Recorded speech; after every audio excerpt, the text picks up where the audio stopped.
Bismillah ve salatu ve selamu ala Resulillah ve ala alihi ve sahbihi ve men vala. Jalaluddin As-Suyuti rahmetullahi aleyhinin Halifler Tarihi namlı kitabıda bugün Mu'tasim Billah'nınki iş izleri, onun münasebetli haberler hakkında toxtalımız. Birinci Mu'tasim'deki kasri ve sarayı hakkında.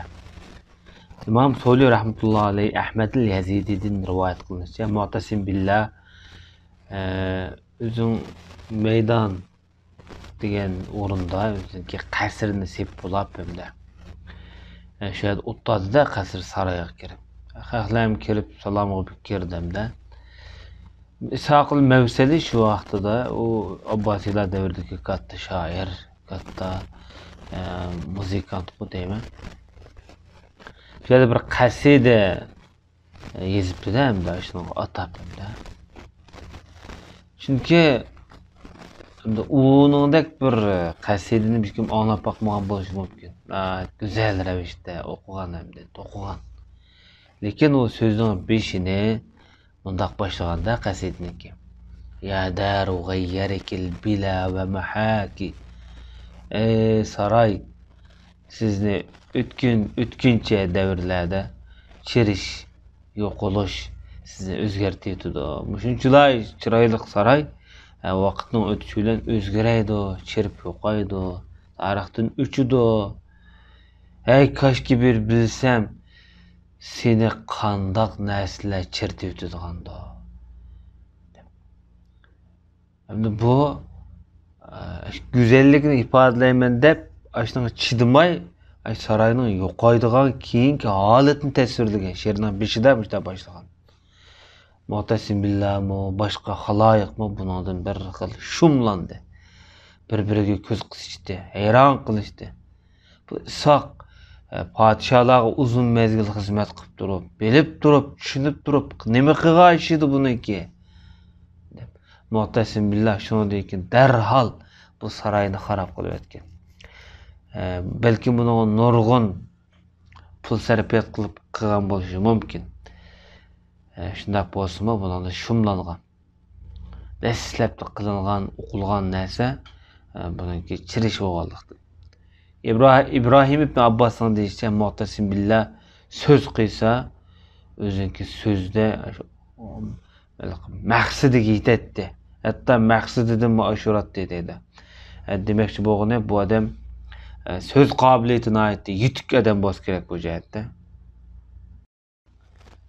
Endi onun ustiga Mu'tasim Billah'niki yana bir xabarlardan bu taomni tunji qatim sho'rpulashtirgan odam deydi.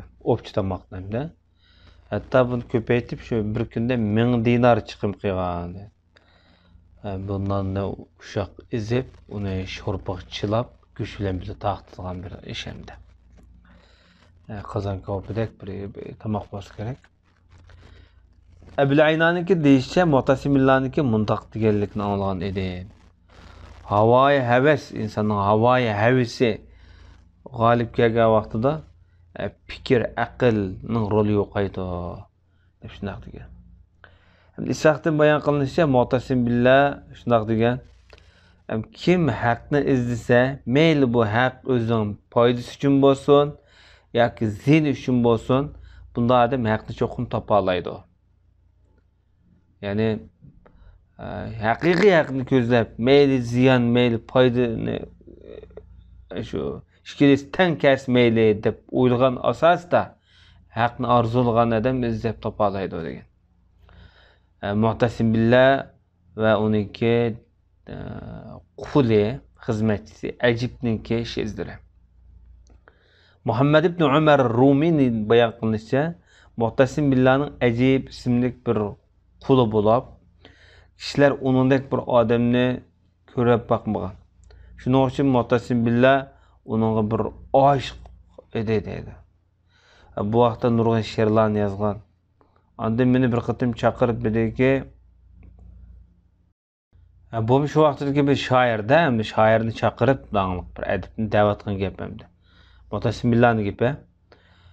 Sen bilsa, ben bu edebiyat sahasida okuflarimga o'xshamayman, to'varak deydi. Chunki dadam Harun Rashiddan hamda meni bek yaxshi ko'rganlik tufaylidan Mening o'yin tomoshaga bo'lgan moyilligim tufaylidan yosh vaqtimda men jiq ma'lumotim yo'q adabiyotdan. Shuning uchun mening illerim o'rgangan maqomga erishgan maqomga men erishamagan adabiyotda. Men ajib to'g'riliq bir she'r yozib baqdim.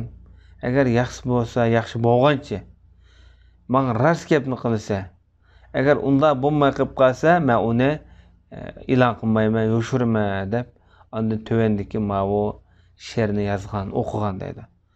Bumi she'riyatdan talanti bor deyishga bo'ldi bu jihatda. Men ajibni ko'rdim deydi o'zim quli. U xuddi ko'ngil bilib beqilgan kiyikning o'zidir. Uning yüzü to'lin oydak, qometi hasidek deydi. G'unchi bo'y.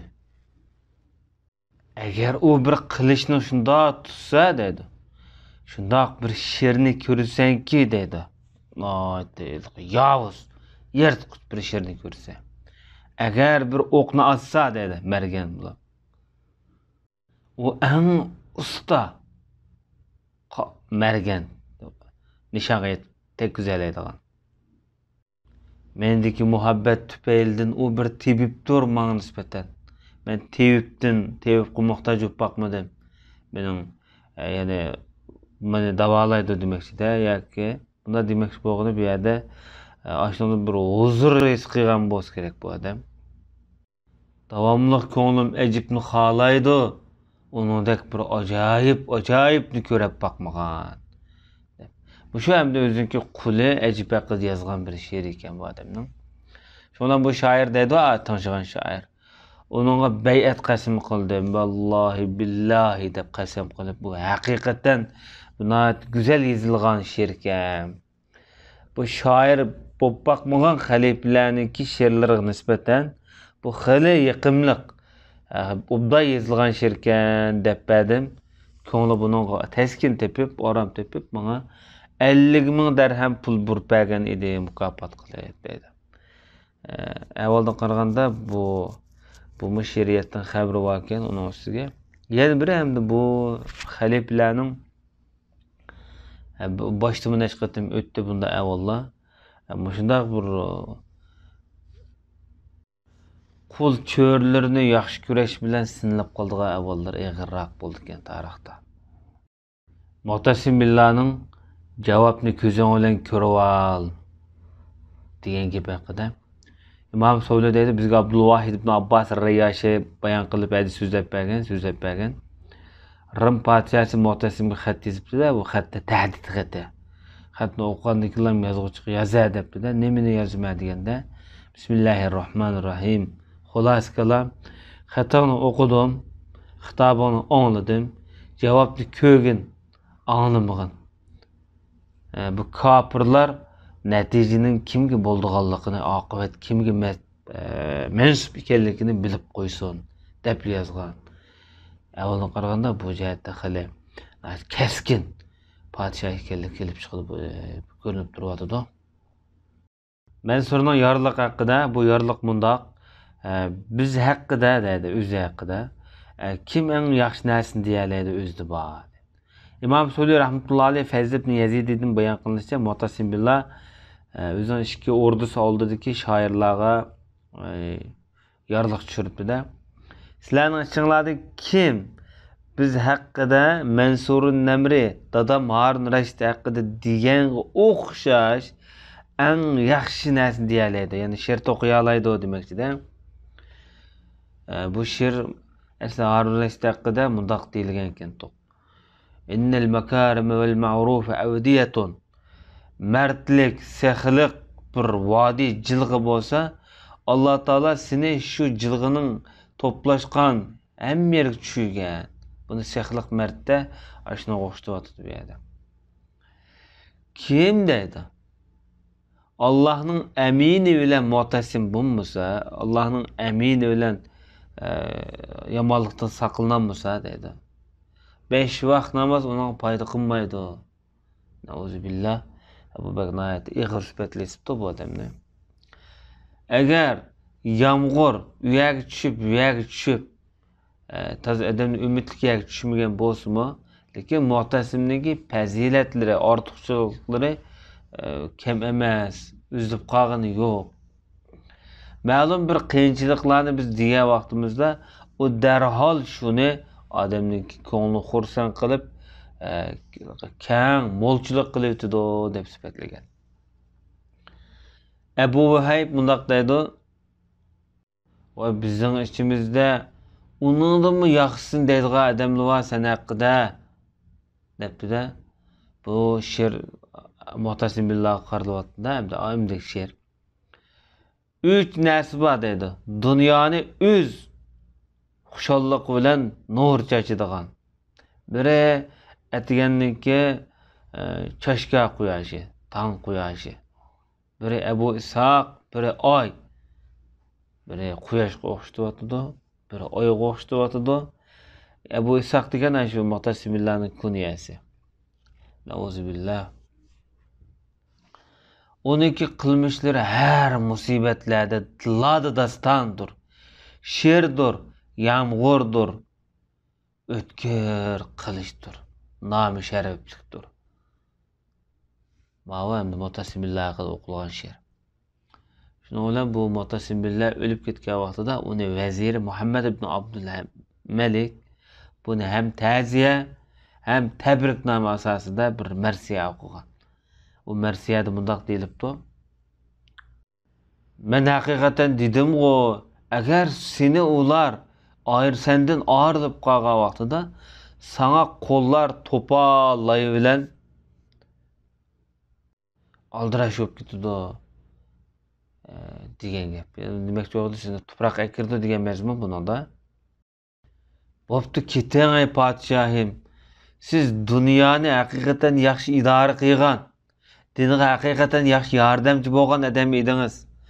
Alloh taolo sizdek bir odam orqali bir ummatning xotirasini xotirjam qilmaydi, faqat sizga o'xshash, Harunga o'xshash odam bilanlar" deb buni bir ummatga berilgan bir ne'mat, bir omad ekanligini sifatlagan.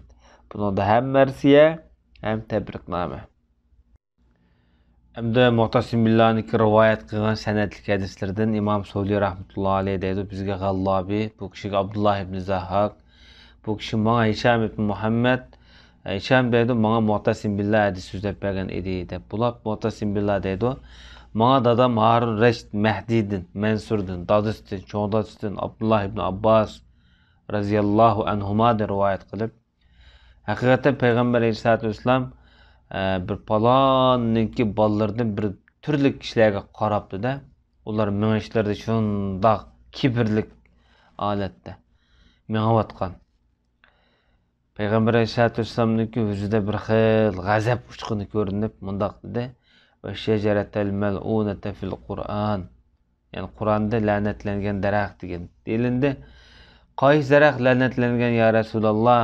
Bu daraxtni biz yaroqtib qo'yaylik" degan vaqtida o o'sadigan daraxt emas, ular Banu Umayyadir.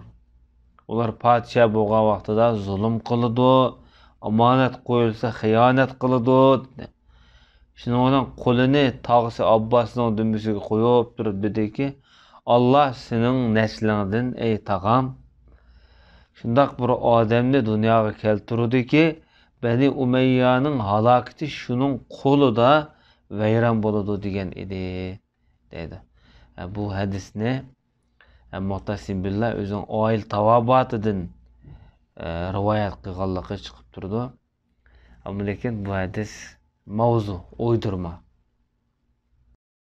Jaloluddin As-Suyuti rahmatullohi alayhi bu hadisga baho berib, bu o'ydirma hadis bu.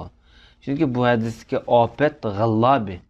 G'allabi hadis qabul qilinmaydigan ishonchsiz odam demakchi bo'lsa kerak.